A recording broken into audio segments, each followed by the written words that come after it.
السلام علیکم دوستوں، آج بنا رہی ہوں میں کریلے کی سبزی۔ اس کی ریسیپی آپ لوگوں کو شیئر کرتی ہوں۔ میں بنا رہی ہوں بھرے ہوئے کریلے۔ یہ میں نے اچھے سے دھو کر چھیل لیے، چھیل کر میں نے نمک لگا کر رکھ دیے کریلے، اور جو ان کا اندر کا گودا ہوتا ہے ان کو بھی نمک لگا کر رکھ دیے۔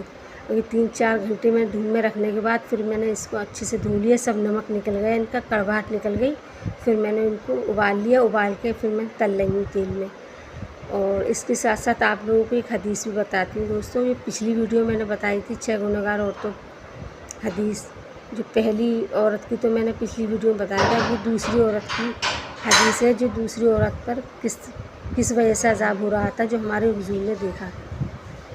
دوسری عورت جس کو حضور اقدس صلی اللہ علیہ وسلم نے دیکھا، وہ زبان کے بل جہنم میں اندر لٹکی ہوئی ہے۔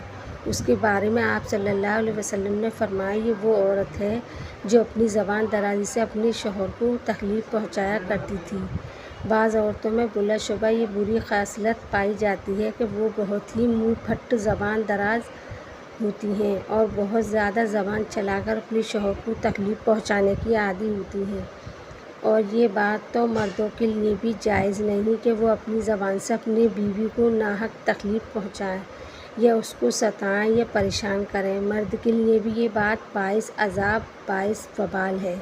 لیکن اس حدیث میں یہ صفت خاص عورتوں کے متعلق بیان کی جا رہی ہے کہ یہ بات بات پر شوہر سے لڑنا، بدتمیزی کرنا، ایسی باتیں کرنا جس سے شوہر کا دل دکھے، اس کو تکلیف اور مطلب الٹی سیدھی باتیں کرنا، ایسے خواتین کے بارے میں یہ عذاب بتایا گیا ہے کہ وہ جہنم میں زبان کے بل لٹکیں گی۔ اگر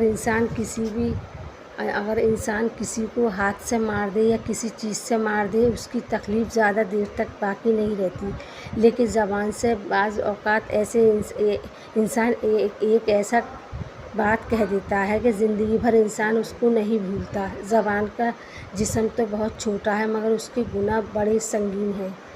اس گناہ سے بچنا چاہیے۔ ایک گناہ زبان درازی بھی ہے، اور ایک ایسا گناہ ہے کہ جو گھر کے سارے سکون غارت کر دیتا ہے، زندگی کو ویران بنا دیتا ہے۔ اگر اس کا سبب کسی خاتون کی زبان ہے تو اس کے لیے اس حدیث میں یہ عذاب وبال بیان کیا گیا ہے کہ اس کے لیے خواتین کو اس بات کا خیال رکھنا چاہیے کہ وہ زبان سے کوئی ایسا کلمہ نہ نکالے جس سے اس کے شوہر کو کوئی تکلیف پہنچے۔ ایسے ہی شوہر کی یہ ذمہ داری ہے کہ وہ اپنی زبان سے ایسی بات نہ کہیں جس سے بیوی کو تکلیف پہنچے، بلکہ تمام مسلمان مرد عورتوں کو یہ حکم ہے کہ وہ اپنی زبان پر قابو رکھیں، اور زبان سے ایسی بات کہنا جس سے دوسرے کو تکلیف پہنچے باعث عذاب ہے اور گناہ ہے۔ کسی مسلمان ناحق تکلیف پہنچانا حرام ہے۔ جس طرح ہاتھوں کے ذریعے اشارہ اور گالیوں کے ذریعے تکلیف پہنچانا گناہ ہے، اسی طرح زبان کے ذریعے تکلیف پہنچانا بھی گناہ ہے۔ اس لیے اس بات کا اہتمام کرنا چاہیے کہ زبان سے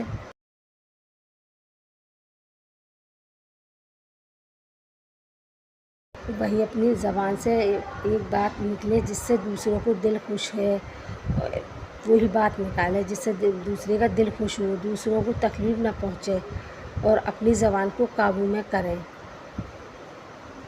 کیونکہ اسی وجہ سے اور زبان کی وجہ سے زیادہ تر عورت گناہ میں گھستی ہے اور بدتمیزی کرتی ہے شوہر کی، لڑائی جھگڑے، جھوٹ بولنا، غیبت، چغلی، زیادہ تر جہنم میں عورت ہی دکھائی جائے گی۔ جتنی بھی عورت ہوگی جہنم میں عورتیں ہوں گی جہنم میں، اور آدمی اتنے نہیں ہوں گے کہ عورت سب سے زیادہ گناہ جو کرتی ہے عورت ہی کرتی ہے۔ دوستوں اس کے آگے کی جو حدیث ہے وہ میں اگلی ویڈیو میں بتاؤں گی آپ کو۔ یہ تو دوسری عورت کی کہانی تھی، اب تیسری عورت کی بتاؤں گی اگلی ویڈیو میں۔